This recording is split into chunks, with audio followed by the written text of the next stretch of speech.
Un mensaje profundo que atañe a la esencia misma de la existencia exige la atención de todos.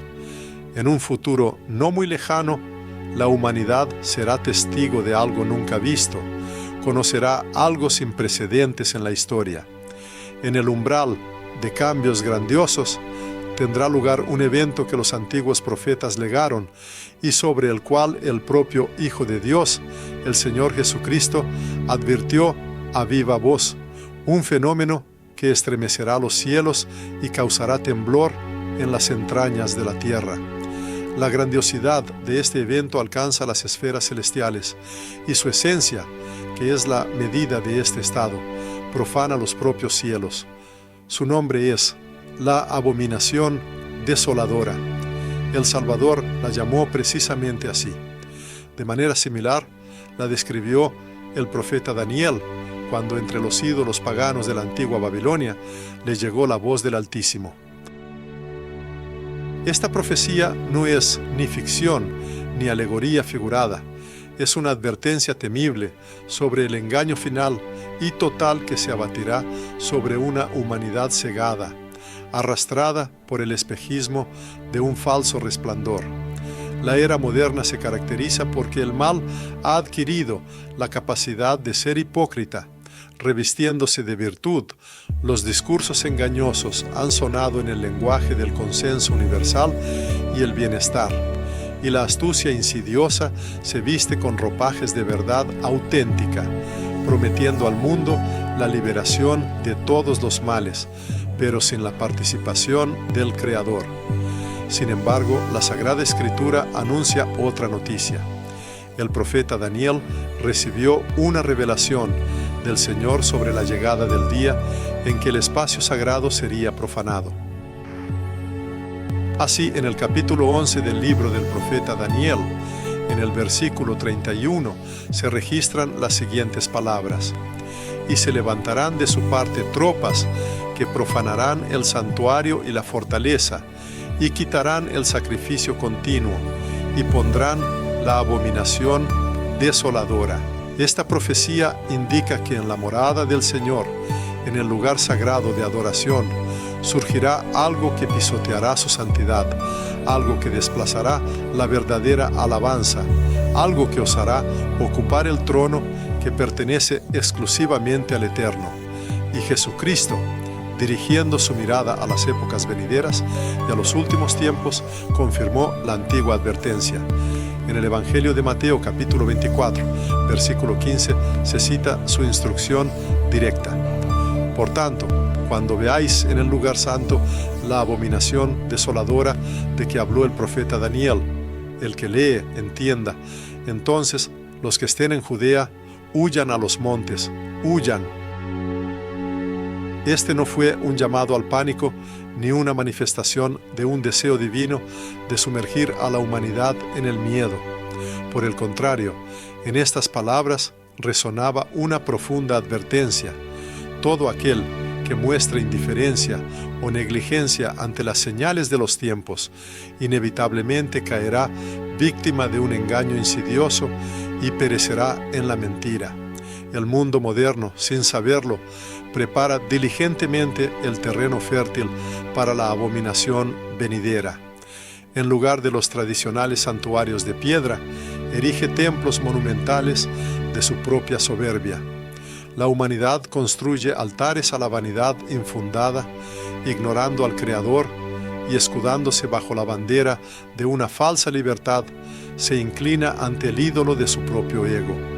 Sin embargo, el Creador proclamó clara e inequívocamente: «No tendrás otros dioses delante de mí». Esto no es una simple recomendación o un deseo, es una ley fundamental e inquebrantable del universo, y todo aquel que se atreve a transgredirla, inevitablemente cosecha los frutos de su propia perdición. El mundo moderno está sumergido en la engañosa ilusión de su propia invulnerabilidad. La humanidad está convencida de su dominio absoluto sobre el curso del tiempo, los logros de la ciencia y la materia misma, pero es completamente impotente ante el poder sobre su propio corazón y sus motivaciones internas. Es esta ceguera la que no le permite discernir cómo, en el horizonte de los acontecimientos, lenta pero seguramente, se perfila una figura siniestra que promete traer una paz engañosa. Se presentará al mundo con la apariencia de un gran reformador, un verdadero portador de luz. Sus discursos estarán llenos de llamados a la unidad universal, de predicaciones sobre el amor ilimitado y de promesas de un cese definitivo de todas las guerras y conflictos. El mundo lo aceptará con los brazos abiertos, viendo en él al Salvador tan esperado, pero bajo la cautivadora máscara de su sonrisa se esconderá un veneno mortal, y en lo profundo de su alma arderá un deseo inextinguible y antiguo de puro mal.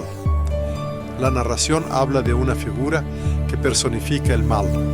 Este hombre, poseedor de una influencia increíble, concertará un pacto trascendental con Israel.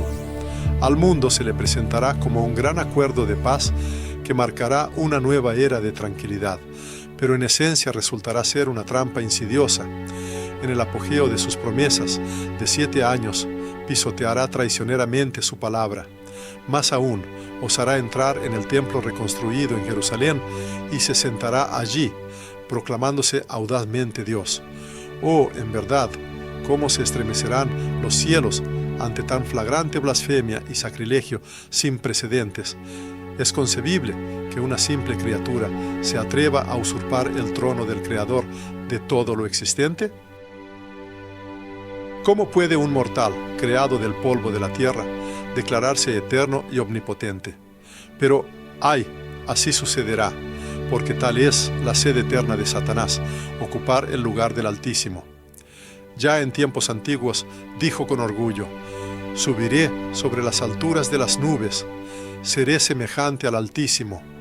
Y ahora, en este momento crítico de la historia, intentará realizar sus antiguos designios por medio de esta figura humana que busca el poder absoluto. Este evento será precisamente la abominación desoladora de la que advirtieron las profecías.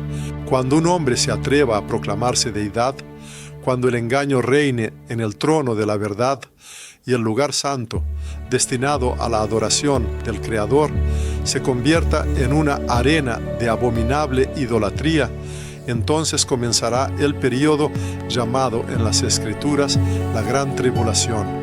Será un tiempo de pruebas sin precedentes, como nunca ha habido en la historia de la humanidad y nunca más habrá. Una era en la que el mal se presentará en toda su esencia al descubierto, y el espíritu del anticristo será manifestado al mundo en toda su furia desenfrenada e implacable. En este periodo sombrío, aquellos que mantengan su fidelidad inquebrantable a Cristo serán sometidos a crueles persecuciones.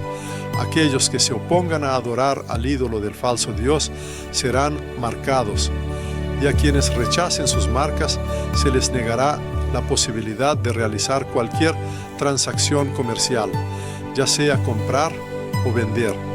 Sin embargo, a pesar de los horrores venideros, los creyentes no deben temer, porque el Altísimo siempre protege a su remanente escogido, un pueblo que no doblará sus rodillas ante el ídolo.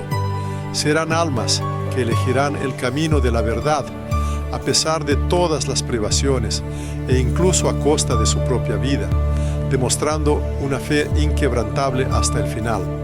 Se proclama que el tiempo de grandes cambios se acerca inexorablemente. Se hace un llamado a poner atención en Israel, en la Santa Jerusalén. Mientras el mundo, sumergido en sus preocupaciones mundanas, a menudo se aparta, allí, en Oriente Medio, invisible pero certeramente, se prepara un escenario grandioso. Es allí donde se están creando las condiciones para que las antiguas profecías encuentren de nuevo su pleno cumplimiento. El Altísimo no oculta sus designios.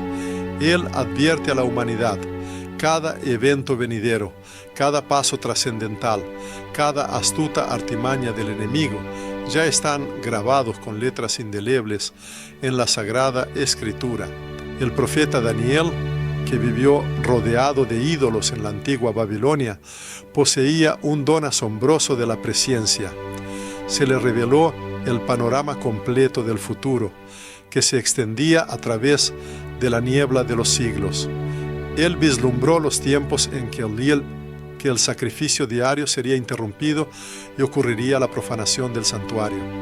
Con profunda consternación preguntó: «Oh Señor mío, ¿cuál será el fin de estas cosas?». Y el Altísimo le respondió, mandándole: «Anda, Daniel, pues estas palabras están cerradas y selladas hasta el tiempo del fin». Esta profecía significaba que en aquellos tiempos no todos los detalles serían accesibles para la comprensión, pero llegaría un momento en que toda una generación sería testigo del cumplimiento literal de lo que el profeta registró en sus escritos. La generación actual, sin duda, pertenece a aquellos que ya comienzan a vislumbrar cómo fragmentos individuales del gran designio divino ocupan gradualmente sus posiciones preordenadas. Sin embargo, antes de comprender los eventos futuros, es necesario recurrir a la experiencia histórica, porque el Altísimo siempre revela un presagio, una especie de sombra, antes del cumplimiento final. Esto se hace para que los verdaderos seguidores puedan reconocer la verdad sin error en el momento de su segunda manifestación. La historia de la humanidad ya ha registrado la primera manifestación de la abominación desoladora. Aproximadamente 2 siglos antes del nacimiento de Cristo, apareció en la escena histórica una personalidad cuyo nombre se convirtió posteriormente en un símbolo siniestro de blasfemia audaz. Fue Antíoco Epífanes, poderoso gobernante del imperio Seleucida, enemigo jurado del Altísimo y feroz perseguidor de su pueblo escogido. Con una furia sin precedentes, se abalanzó sobre Jerusalén, destruyó las fortificaciones de la ciudad, profanó y saqueó el santo templo, se llevó los preciosos vasos sagrados e impuso una prohibición estricta sobre la ofrenda de sacrificios al Dios de Israel. Sin embargo, no se contentó solo con la destrucción física.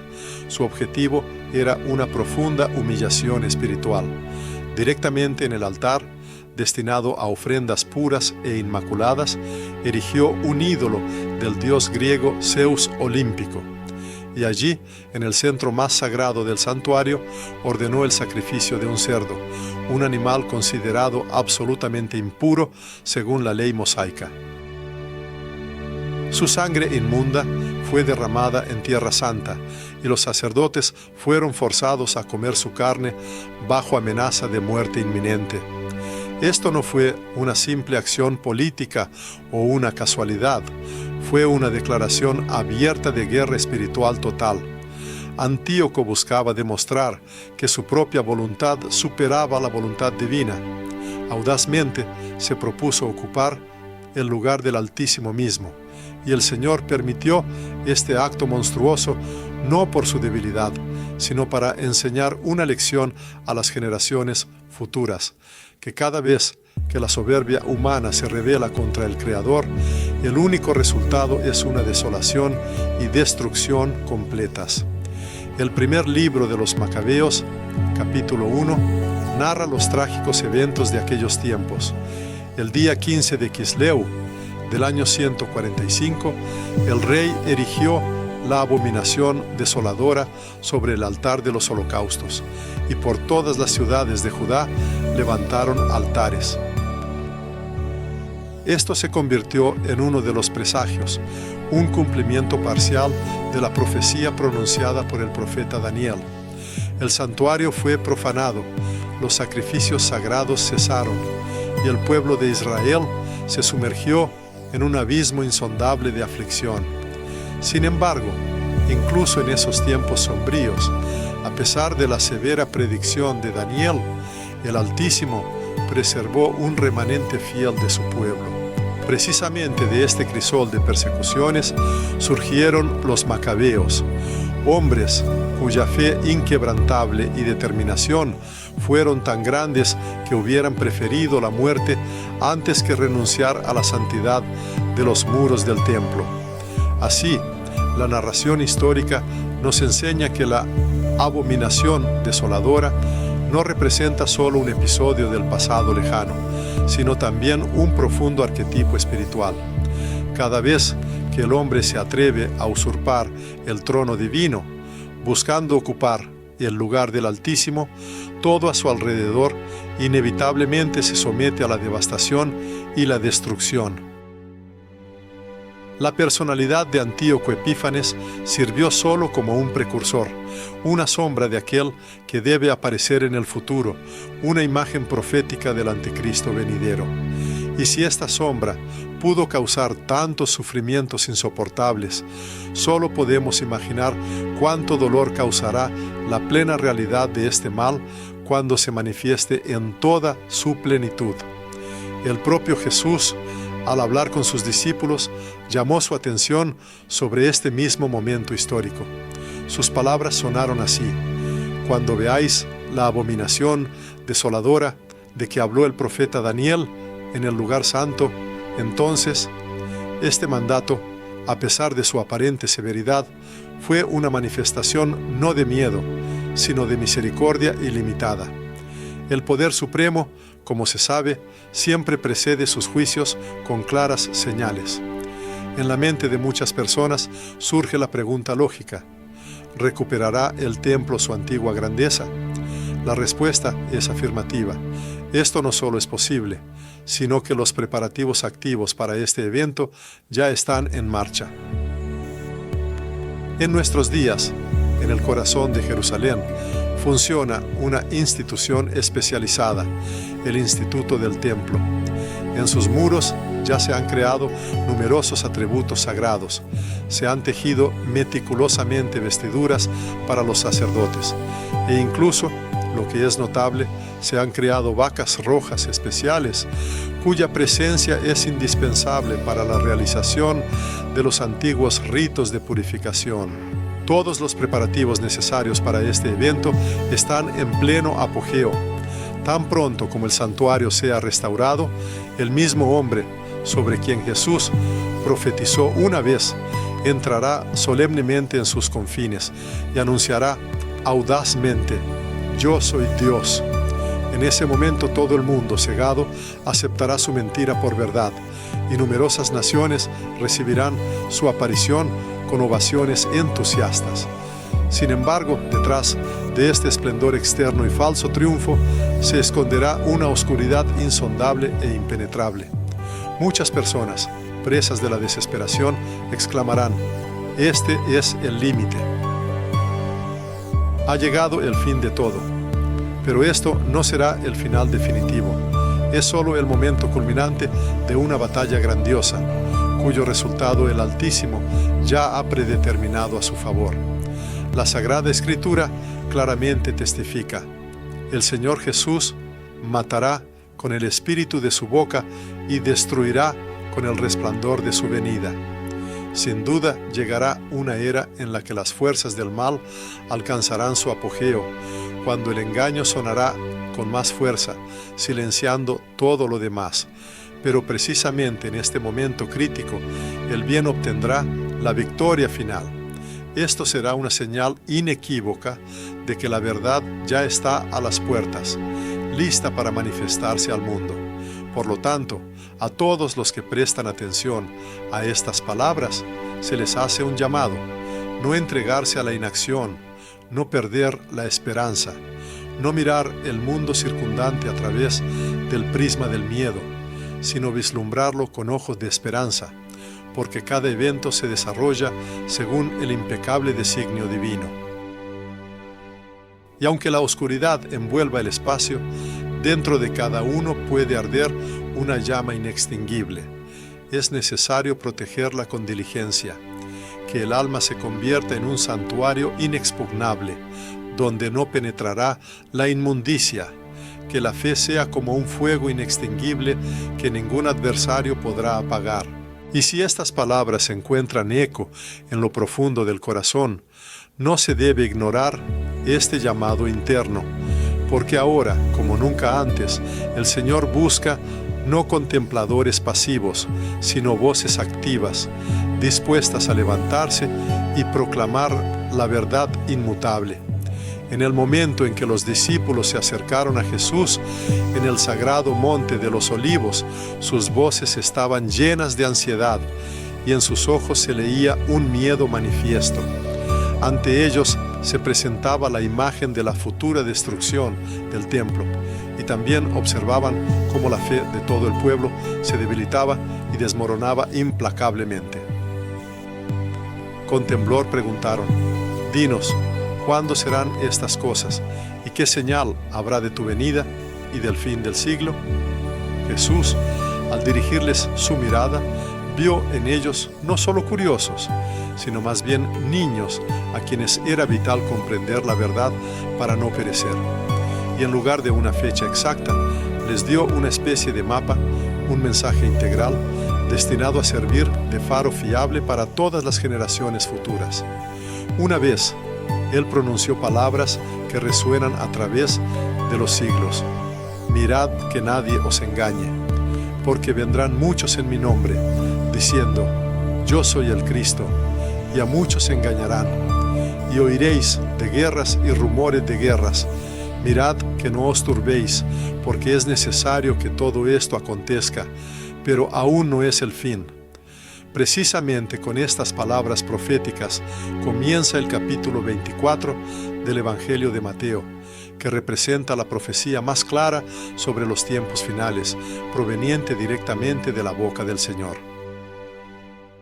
Jesús no razonaba como un filósofo distante o un poeta inspirado. Su discurso era el de un soberano, un rey, aquel que discierne el futuro y dirige el curso de la historia. Él describió detalladamente una serie de presagios que al parecer se desarrollan ante nuestros propios ojos en nuestros días. Guerras sangrientas, epidemias a gran escala, terremotos devastadores, la proliferación de la iniquidad por todas partes y un notable enfriamiento del amor en muchos corazones, así como la aparición de falsos cristos que prometen un paraíso ilusorio, que no requiere ni el camino de la cruz ni un arrepentimiento sincero. Sin embargo, en medio de todas estas advertencias, Jesús destaca una señal en particular, de importancia crucial, que será evidente, concreta y visible. Él pronuncia: «Así que, cuando veáis la abominación desoladora de que habló el profeta Daniel en el lugar santo», y de inmediato añade una indicación importante: «El que lee, entienda». Estas últimas palabras poseen una importancia excepcional. El que lee, entienda. Esto no es una simple recomendación o un consejo amistoso, sino un mandato imperativo, porque no se trata de una imagen metafórica o una alegoría simbólica, sino de un evento completamente tangible y real. Jesús enfatiza: «Cuando veáis, no cuando solo oigáis rumores, no cuando solo imaginéis algo, sino precisamente cuando veáis». Esto testifica irrefutablemente que la abominación desoladora no representará un estado espiritual o un fenómeno abstracto, sino que será una acción literal y visible que ocurrirá en un lugar estrictamente definido, en el santo templo de Jerusalén, en la morada que pertenece exclusivamente al Altísimo. Así, Cristo confirma la visión profética de Daniel. Un hombre se sentará en el templo de Dios, proclamándose audazmente Dios ante toda la humanidad. En ese momento, Jesús proclama su advertencia: «Entonces los que estén en Judea, huyan a los montes. El que esté en la azotea, no descienda para tomar algo de su casa, y el que esté en el campo, no vuelva atrás para tomar su manto. Ay de las que estén encintas y de las que amamanten en aquellos días. Orad, pues, que vuestra huida no sea en invierno ni en día de reposo, porque habrá entonces gran tribulación, cual no la ha habido desde el principio del mundo hasta ahora, ni la habrá. Estas no son solo palabras, sino una profecía sobre una tribulación real y tangible, y no sobre un sufrimiento simbólico. El Señor predice una era de oscuridad total, de persecuciones espirituales sin precedentes y de caos humano desenfrenado. La humanidad, que conscientemente se ha apartado de Dios, se sumerge voluntariamente en la oscuridad más profunda de su historia. Para mayor claridad, Jesús recurre a imágenes sencillas, terrenales, familiares para todos: el trabajador en el campo, la madre que protege a su hijo, el frío penetrante, un largo camino, una urgencia implacable. Él revela que el mal venidero no perdonará a nadie, afectando a ricos y pobres, a fuertes y débiles, y en ese momento crítico no quedará ni un instante para la reflexión o el arrepentimiento. El Señor anuncia directamente: no vuelvas a casa, no tomes nada, no busques comodidad, salva tu alma, porque el que está pegado a los bienes mundanos perderá la vida eterna. Será un período de gran tribulación, de 3 años y medio de duración, cuando una oscuridad impenetrable cubrirá la tierra, y la profundidad del espíritu humano será sometida a una prueba sin precedentes. Sin embargo, incluso en los tiempos más sombríos de terror y conmoción, la providencia divina siempre deja un camino de salvación. Jesús de Nazaret instruye: orad. La oración, como el hilo de Ariadna, no desaparecerá, permanecerá como el último eslabón inquebrantable que une las esferas celestiales con el mundo terrenal. La oración no es una manifestación de debilidad, por el contrario, es la fuerza más poderosa, una fuente inagotable de energía. Representa el aliento del alma misma, que ningún enemigo es capaz de sofocar o interrumpir. Y Cristo otorga la promesa: por causa de los escogidos, aquellos días serán acortados. Esto significa que los fieles seguidores no serán abandonados a su suerte, serán preservados y protegidos, incluso cuando el mundo a su alrededor se sumerja en el caos y la destrucción.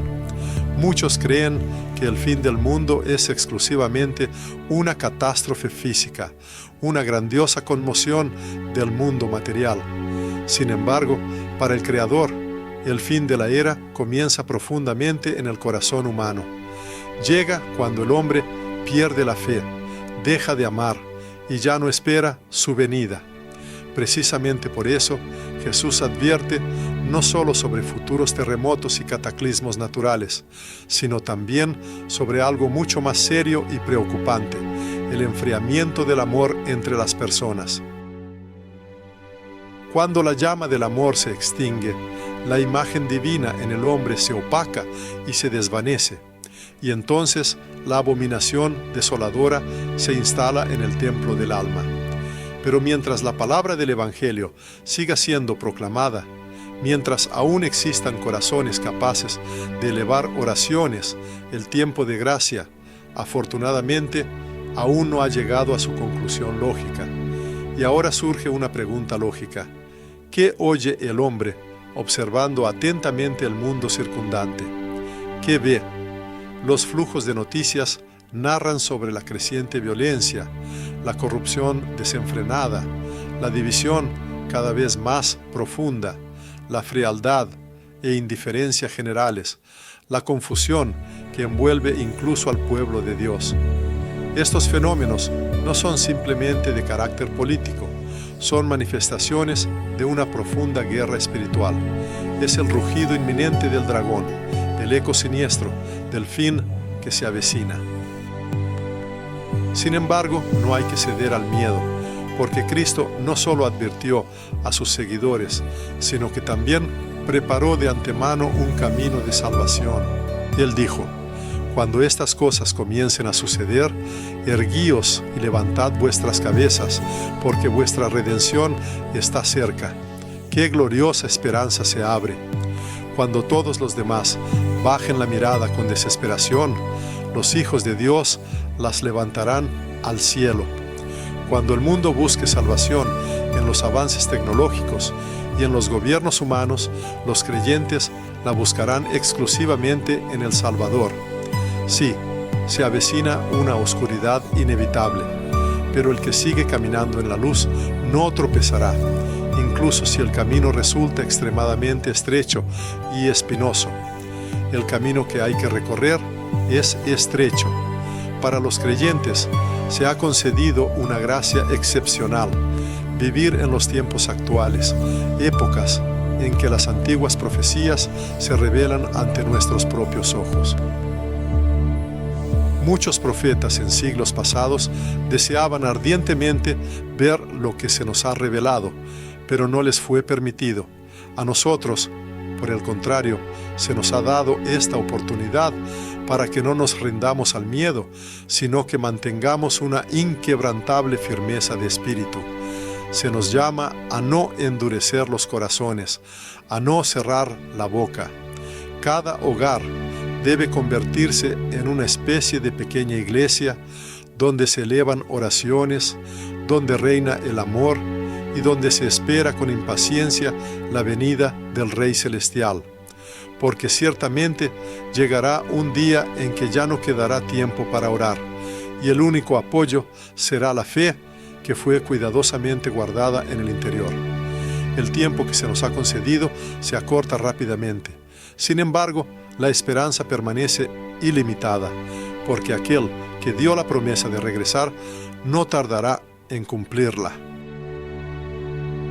El apóstol Pablo, lleno del Espíritu Santo, comprendió profundamente que las palabras de Cristo no solo contenían advertencias relevantes para sus contemporáneos, sino también profecías destinadas a la última generación de la humanidad. Bajo esta iluminación, se dirigió a la iglesia de Tesalónica, escribiendo una de las epístolas más proféticas de todo el Nuevo Testamento.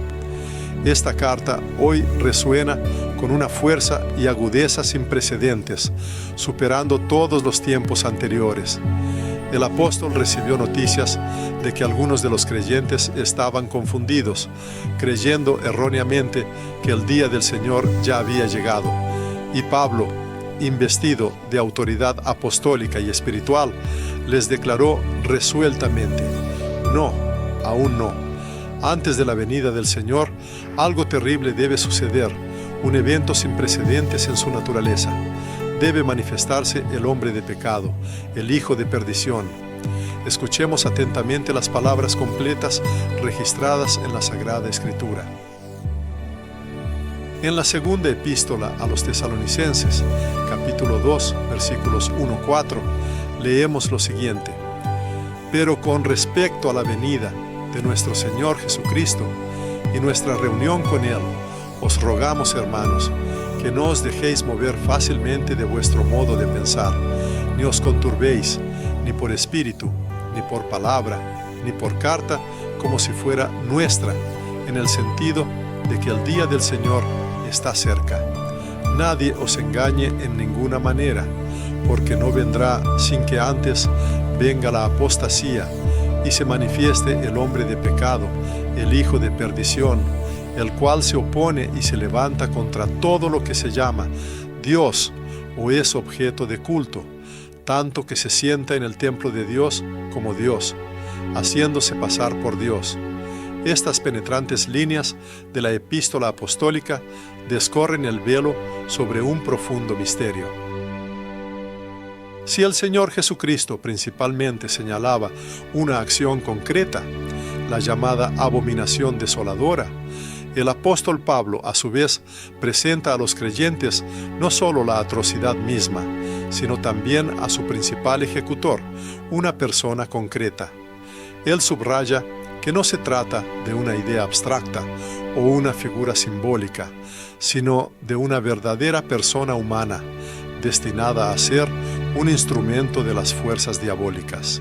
El apóstol Pablo asigna a este personaje dos denominaciones profundamente proféticas: hombre de pecado, porque personifica la manifestación última de la rebelión humana y el rechazo a su Creador, y hijo de perdición, porque su destino será idéntico al de Judas Iscariote.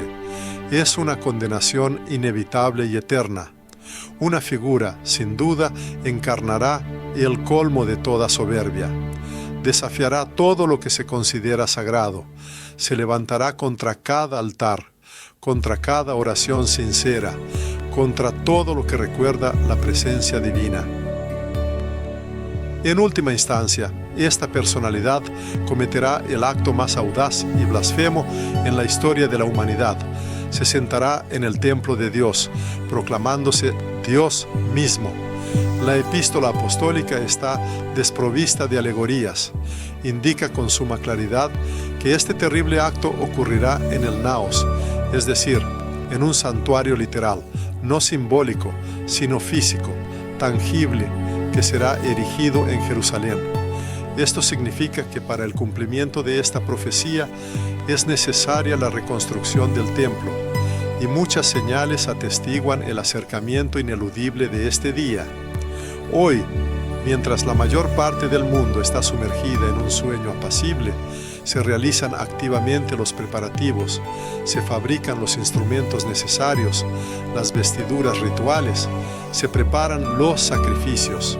El pueblo de Israel anhela con profundo celo restaurar su antigua adoración, sin sospechar que detrás de este deseo sincero hay un escenario profético a gran escala. Tan pronto como este sagrado edificio sea erigido, el llamado hombre de pecado entrará inmediatamente en sus confines. Allí romperá ostensiblemente el pacto previamente concertado con el pueblo de Israel, y ante todas las naciones se declarará deidad.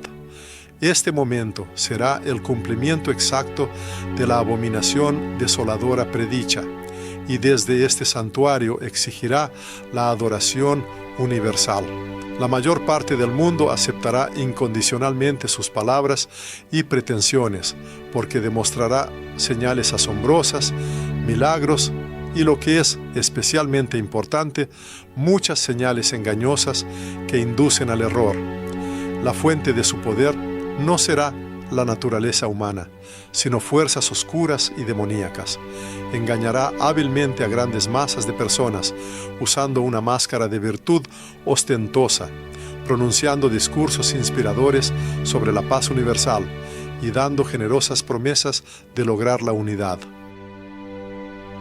Sin embargo, detrás de toda esta retórica engañosa se esconderá una única y sombría meta: usurpar la gloria que por derecho pertenece a Cristo.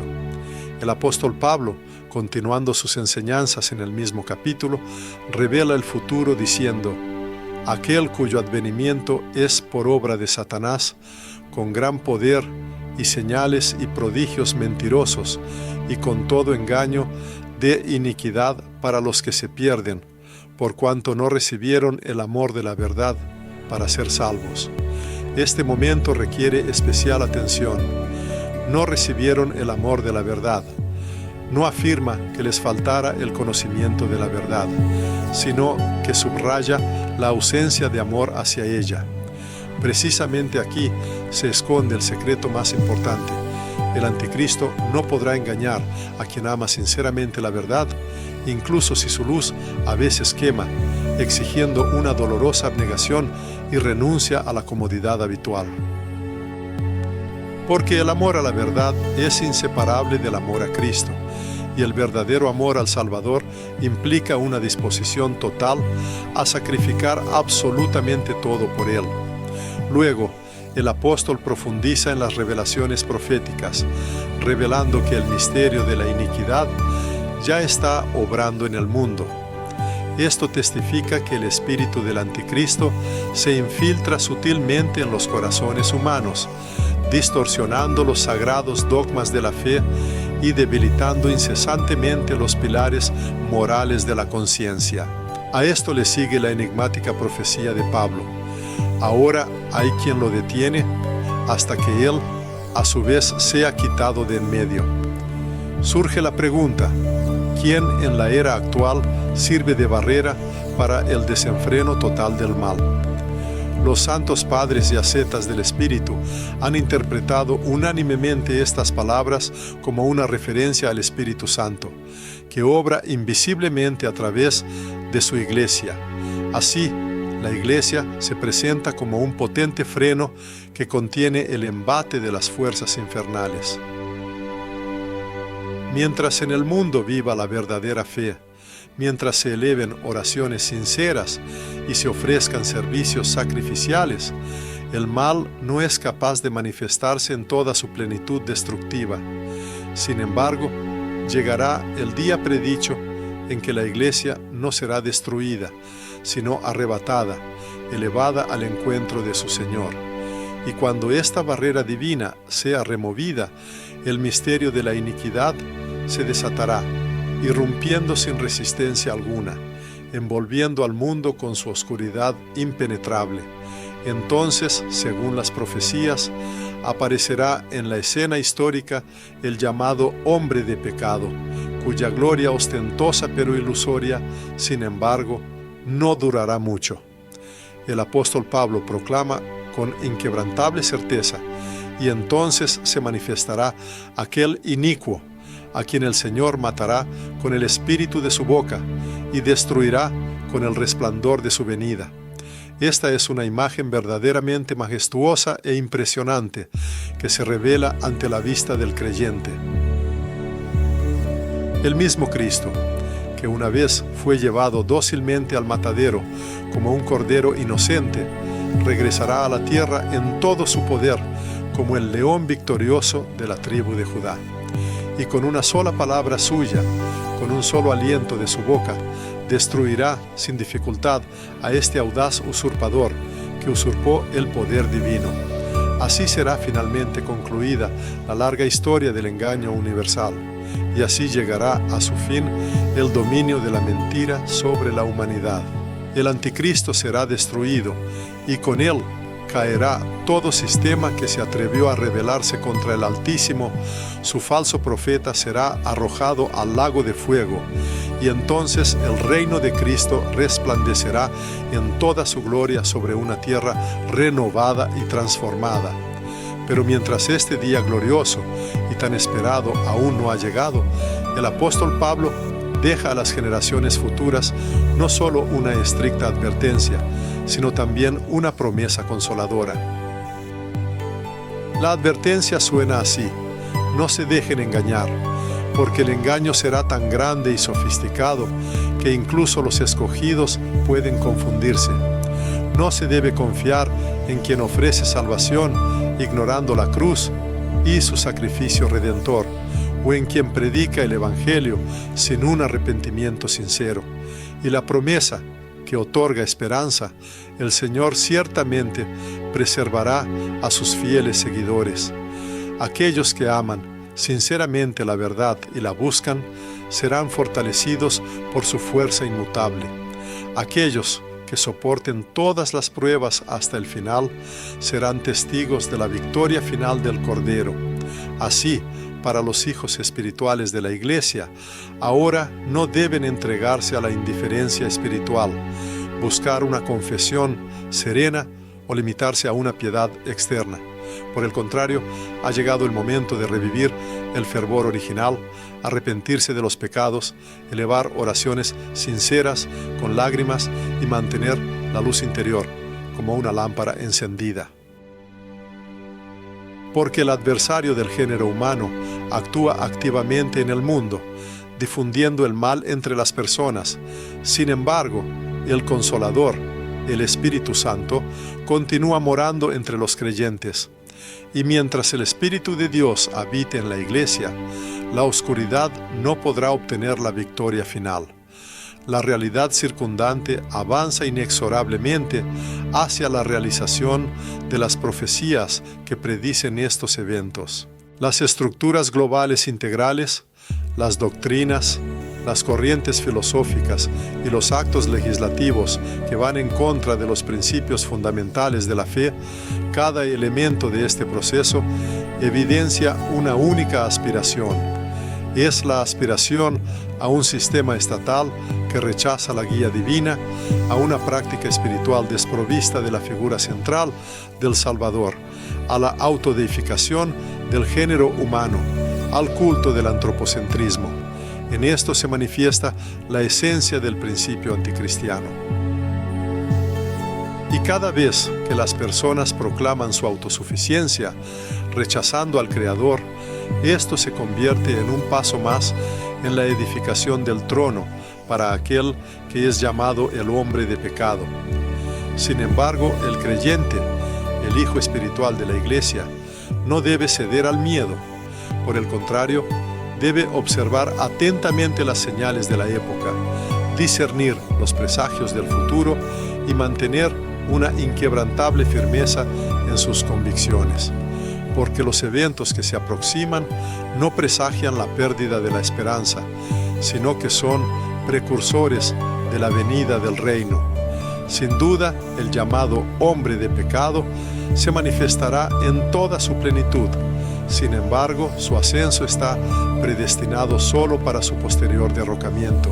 El trono del engaño será erigido, pero su dominio resultará efímero, pues el verdadero soberano ya está a las puertas, listo para manifestar su poder. Y cuando su resplandor brillará en el firmamento, ninguna oscuridad podrá resistirlo, porque la luz disipará toda tiniebla. En esa gran hora se cumplirá la predicción profética del Apocalipsis. El reino del mundo ha venido a ser el reino de nuestro Señor y de su Cristo, y Él reinará por los siglos de los siglos. El apóstol Juan, estando en el exilio en la solitaria isla de Patmos, fue honrado con una visión celestial, destinada a conmover los cimientos de toda la existencia humana. En una época en que el poderoso imperio romano era percibido como una potencia inquebrantable y eterna, el Altísimo le descorrió el velo sobre el futuro, revelando no solo el destino de la Iglesia a lo largo de los siglos, sino también la culminación del mal mundial. Este será el momento crítico en que la mentira total adquirirá contornos tangibles, tanto humanos como espirituales, y toda la planeta se enfrentará a una prueba sin precedentes de su fe y resistencia. En sus visiones, Juan vio dos figuras siniestras, dos fuerzas poderosas, a las que les fue destinado actuar conjuntamente, sirviendo a un enemigo común de la humanidad. La Sagrada Escritura las denomina la bestia que sube del mar y la bestia que sube de la tierra. La primera simboliza al Anticristo, una figura que se convertirá en un líder político y global indiscutible, poseedor de un poder colosal. La segunda, en cambio, personifica al falso profeta, un líder religioso carismático cuya misión consistirá en la seducción a gran escala y el engaño de las naciones del mundo. Juntos formarán una alianza verdaderamente infernal y monstruosa que unirá el poder estatal ilimitado con la fuerza de la autoridad religiosa y bajo la máscara engañosa de la paz universal traerá a la humanidad nada menos que una profunda esclavitud espiritual. Una descripción detallada de las acciones de la segunda bestia, así como su papel en el establecimiento de un control total, se encuentra en el capítulo 13 del libro del Apocalipsis, en los versículos del 11 al 18.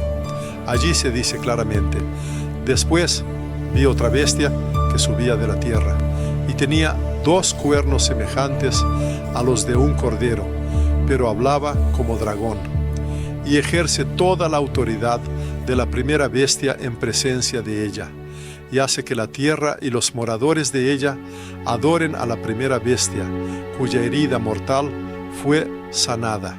También hace grandes señales, de tal manera que aún hace descender fuego del cielo a la tierra delante de los hombres.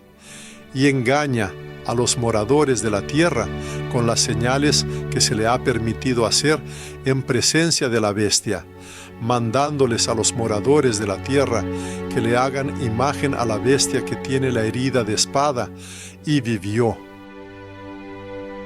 Y se le permitió infundir aliento a la imagen de la bestia, para que la imagen de la bestia también hablase e hiciese matar a todo el que no la adorase. Y hacía que a todos, pequeños y grandes, ricos y pobres, libres y esclavos, se les pusiese una marca en la mano derecha o en la frente, y que ninguno pudiese comprar ni vender, sino el que tuviese la marca o el nombre de la bestia, o el número de su nombre. Aquí hay sabiduría. El que tiene entendimiento, cuente el número de la bestia, pues es número de hombre, y su número es 666. No se deben percibir estas palabras como una alegoría poética o una metáfora. Por el contrario, representan una descripción detallada de una futura dictadura espiritual global, un sistema complejo diseñado para consolidar instituciones económicas, religiosas y políticas bajo una gestión única y centralizada. Precisamente la figura del falso profeta, según las profecías, se convertirá en el ejecutor clave del acto final de la llamada abominación desoladora. Similar al precedente histórico cuando Antíoco Epífanes estableció una imagen de Zeus en el santuario, el falso profeta deberá colocar una imagen del anticristo en el templo renovado de Jerusalén. Es notable que no será simplemente una estatua sin vida. La Sagrada Escritura claramente indica que a esta imagen se le dará aliento, lo que implica la presencia de vida, la capacidad de movimiento y, lo más importante, una voz. Así, adquirirá la capacidad de hablar, de emitir juicios, y todo aquel que se niegue a adorarla, inevitablemente será sometido a condena. En los círculos académicos y entre los investigadores existe la opinión de que detrás de esta imagen parlante se esconde algo más que un simple objeto material. Posiblemente es una síntesis de fuerza demoníaca y los avances tecnológicos más punteros. Ante el mundo se presentará una figura extremadamente convincente y seductora, cuya influencia resultará tan poderosa que logrará engañar incluso a las personas más sensatas y sabias. El planeta se inclinará ante esta imagen en un impulso unánime, creyendo sinceramente que sirve a la verdad, aunque en realidad será un acto de adoración a la mentira encarnada. En esto radica la culminación de la abominación desoladora, la aparición de un ídolo universal, la erección de un trono falso en el corazón mismo del templo sagrado y como consecuencia en el centro de todo el mundo. Será una imagen que no solo exigirá adoración absoluta, sino que también impondrá una marca, un sello a sus seguidores, afirmando así definitivamente su poder. El falso profeta, según las profecías, no se limitará a la creación de una imagen. Sus acciones incluirán también la imposición de una marca. Esta señal servirá como un testimonio irrefutable de pertenencia y lealtad incondicional al anticristo. Sin este sello, se afirma, ninguna persona podrá realizar transacciones comerciales, ya sea comprar o vender bienes y servicios.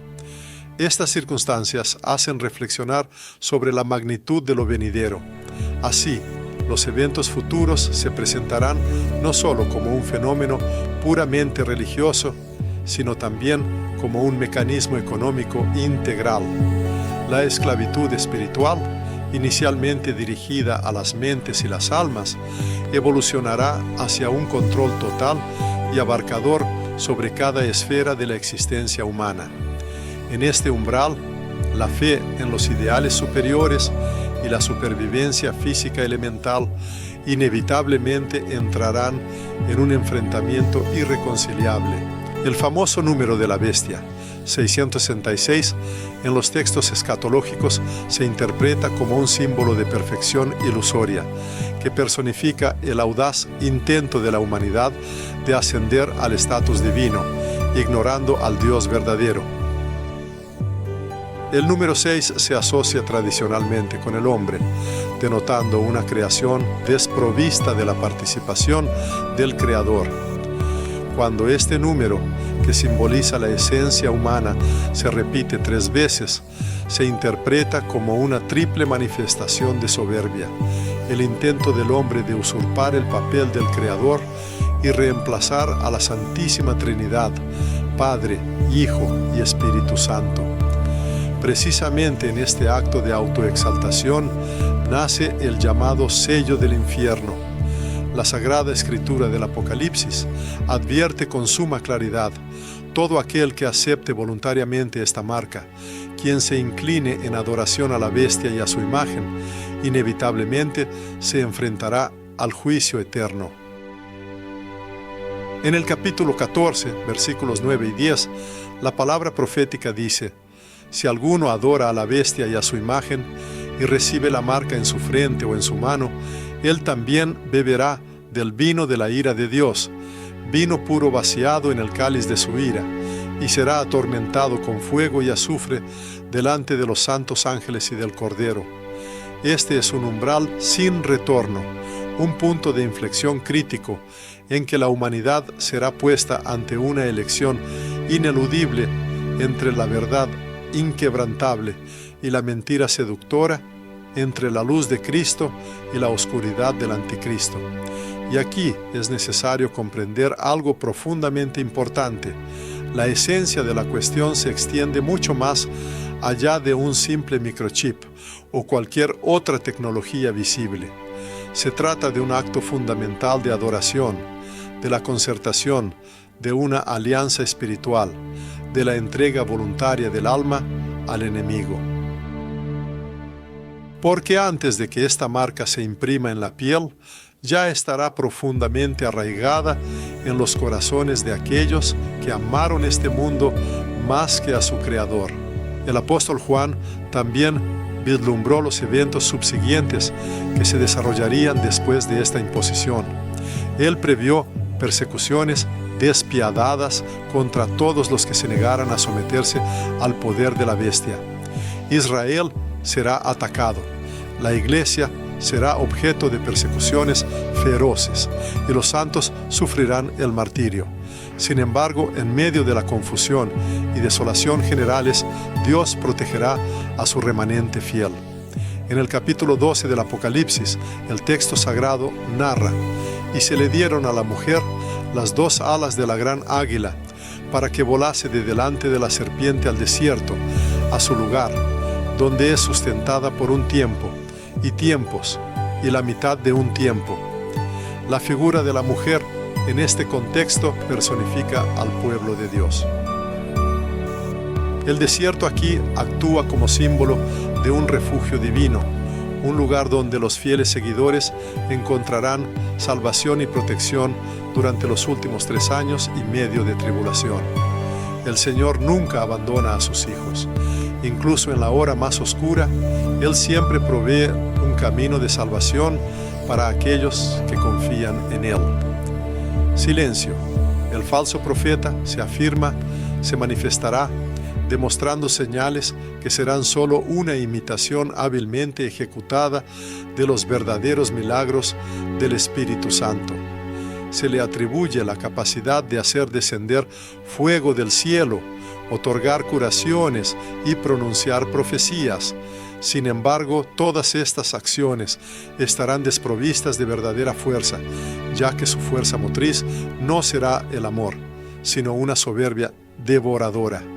Así como el Espíritu Santo magnifica a Cristo, el falso profeta, según las predicciones, dará alabanza al anticristo. Esto representa una inversión pervertida de la Santísima Trinidad, donde el dragón Satanás asumirá un papel que imita al Padre, el anticristo ocupará el lugar del Hijo y el falso profeta usurpará las funciones del Espíritu. De esta manera se formará una trinidad oscura y mentirosa. La humanidad, sedienta de señales y milagros, seguirá, como se predice, estas luces falsas, cayendo inevitablemente en la trampa. Sin embargo, aquellos que mantengan una inquebrantable firmeza y no doblen las rodillas ante el ídolo, serán testigos del triunfo del Cordero. La Sagrada Escritura claramente indica que el reino no permanecerá bajo el poder del mal, porque Cristo regresará y con un solo soplo de su boca destruirá al impostor. Después de esto, como se espera, el templo será purificado, la creación renovada, y los santos reinarán con él. Así pues, este mensaje, hermanos y hermanas, no tiene la intención de infundir miedo, sino de despertar la perspicacia. Hoy, como nunca antes, es necesario pedir al Espíritu Santo la gracia del discernimiento de la verdad, porque el engaño ya está actuando activamente en el mundo. La sociedad a menudo glorifica lo que Dios condena. La mentira se disfraza de amor y la oscuridad se viste de luz, y por eso el pueblo de Dios debe permanecer vigilante. No hay que temer el futuro, sino temer una vida sin fe. No hay que temer las persecuciones, sino temer la tibieza. No hay que temer a la bestia, sino que es necesario temer la pérdida del fuego del Espíritu.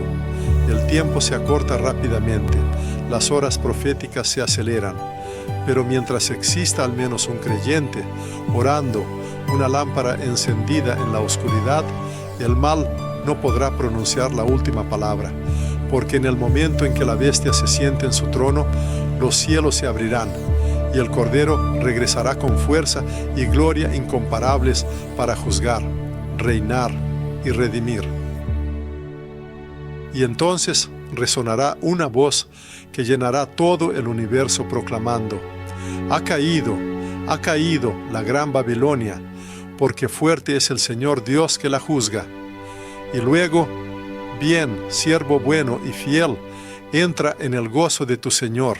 Así llegamos a la culminación de toda la existencia humana, al momento ineludible en que la virtud y la maldad se enfrentarán en su último y decisivo enfrentamiento, cuando el dominio de la oscuridad será finalmente aplastado y la justicia divina, como una purificación de fuego, descenderá a la tierra. El apóstol Juan fue testigo de este grandioso espectáculo. No fue una visión abstracta o simbólica, sino una escena real e impresionante, al mismo tiempo llena de majestad y poder aterrador. Él registró sus testimonios en el capítulo 19 del libro de Apocalipsis, donde narra: entonces vi el cielo abierto, y he aquí un caballo blanco, y el que lo montaba se llamaba Fiel y Verdadero, y con justicia juzga y hace guerra. Sus ojos eran como llama de fuego, y había en su cabeza muchas diademas, y tenía un nombre escrito que ninguno conocía sino él mismo. Estaba vestido de una ropa teñida en sangre, y su nombre es el Verbo de Dios. Este majestuoso jinete, sin duda, es Cristo, la misma figura que sufrió la crucifixión, luego resucitó triunfalmente de entre los muertos y ascendió a las esferas celestiales. Su futura aparición difiere fundamentalmente de su anterior imagen como el Cordero humilde. Ahora Él se presenta como un poderoso Rey guerrero, cuyo regreso significa la reivindicación final de sus legítimas posesiones. El apóstol Juan continúa su narración, revelando más detalles de este grandioso evento. Y los ejércitos celestiales le seguían en caballos blancos, vestidos de lino finísimo, blanco y limpio. De su boca sale una espada aguda, para herir con ella a las naciones. Él las regirá con vara de hierro. Él pisa el lagar del vino del furor y de la ira del Dios Todopoderoso. Y en su vestidura y en su muslo tiene escrito este nombre: Rey de Reyes y Señor de Señores. Su aparición será diferente, no con discursos persuasivos, sino con fuego purificador, no con promesas grandiosas, pero aún así inhumanas, sino con absoluta autoridad divina.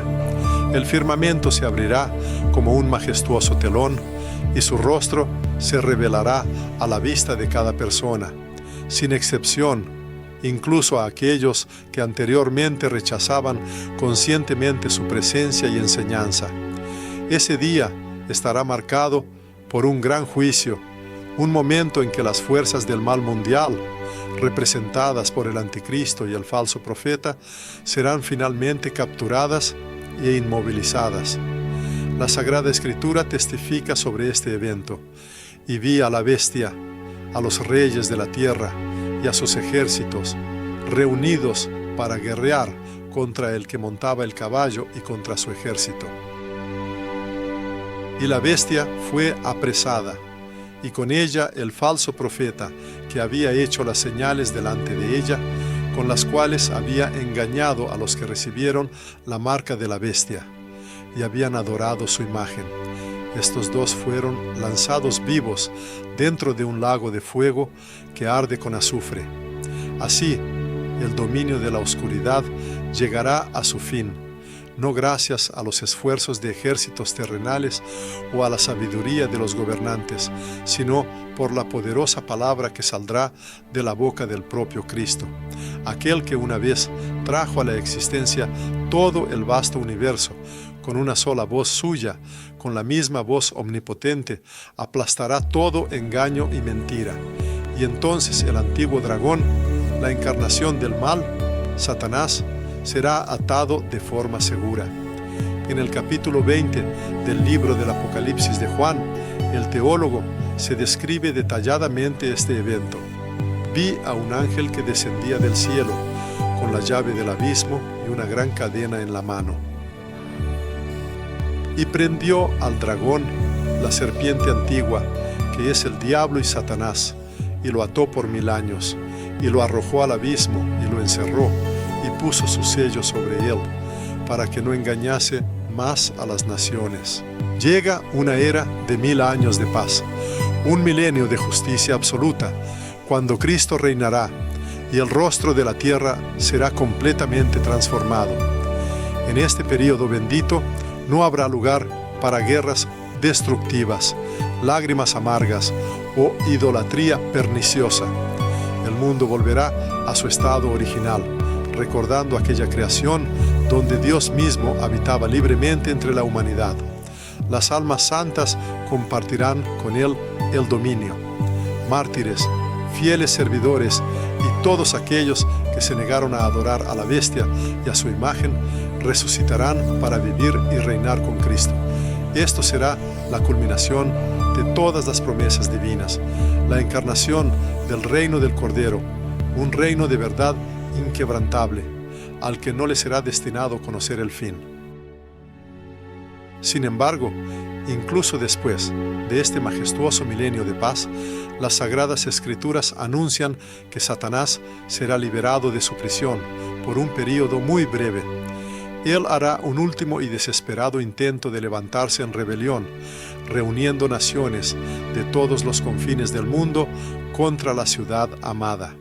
Pero el fuego no tardará en descender del cielo, consumiendo por completo las huestes rebeldes. Y entonces el gran engañador de las naciones será arrojado para siempre al lago de fuego ardiente. Después de estos eventos comenzará el juicio eterno, ante el cual comparecerá todo lo existente. El majestuoso gran trono blanco de Dios resplandecerá sobre toda la creación, significando autoridad absoluta y justicia infalible. Como testifica el apóstol Juan en su revelación, y vi un gran trono blanco y al que estaba sentado en él, de cuya presencia huyeron la tierra y el cielo, y no se halló lugar para ellos.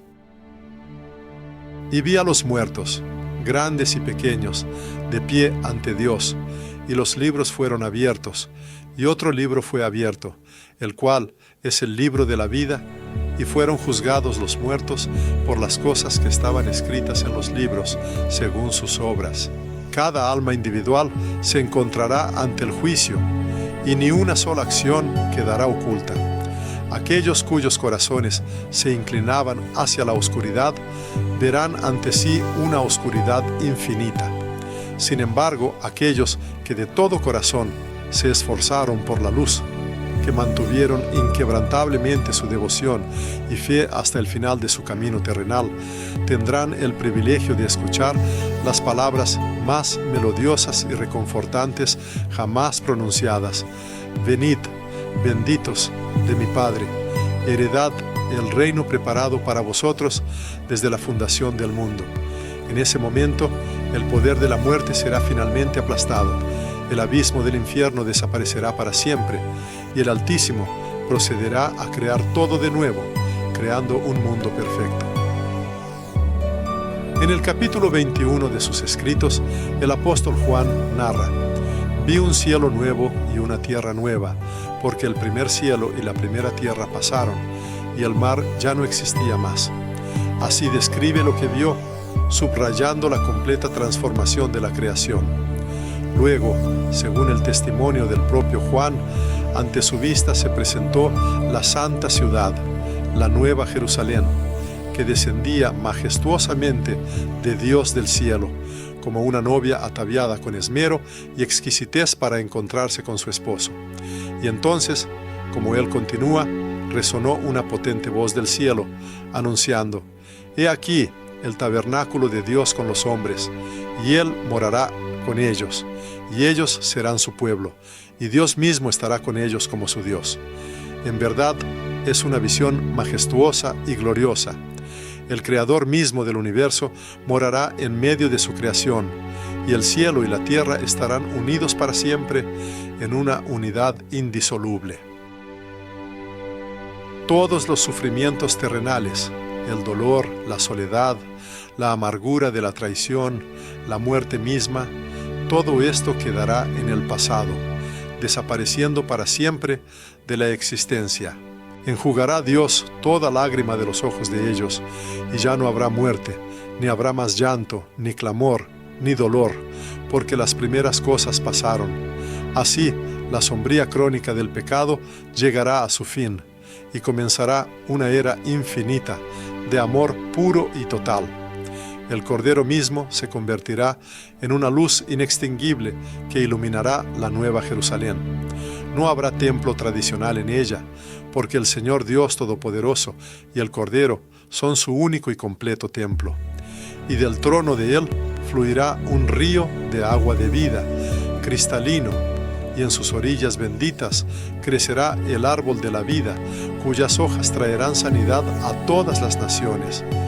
En esa hora trascendental, cuando llegue lo predicho, todo lo perdido en el bendito Edén será restaurado en toda su plenitud.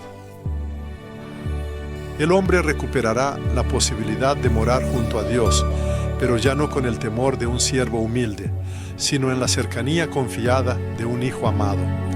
De ahora en adelante y para siempre, el enemigo no podrá extender su mano perniciosa sobre la creación de Dios. Su derrota será definitiva e interminable. Su nombre será borrado de la memoria, caerá en el olvido, mientras que solo el nombre de Jesús vivirá por los siglos, grabado profundamente en cada corazón, elevado por cada lengua, en adoración reverente, glorificado en las vastas extensiones de toda la eternidad. Por tanto, mientras los seguidores de la fe esperan la llegada de este gran día, deben permanecer no en el estupor del miedo, sino en la esperanza vivificante. No deben ocultar sus convicciones. Por el contrario, su deber es proclamar la fe con valentía y abiertamente, porque la era de la oscuridad es efímera y el reino de Cristo permanece para siempre. El adversario emite su rugido furioso, porque sabe que su tiempo asignado es corto. Por eso, los creyentes deben permanecer inquebrantables, vigilantes, orando sin cesar, llenos de amor, con la mirada fijamente dirigida al cielo. Y cuando resuene la majestuosa voz del arcángel, cuando la trompeta celestial anuncie la venida y los muertos en Cristo resuciten primero del polvo, entonces serán transformados y verán su rostro. Entonces dirán con lágrimas de sincera alegría: este es nuestro Dios. Le hemos esperado y Él nos salvará.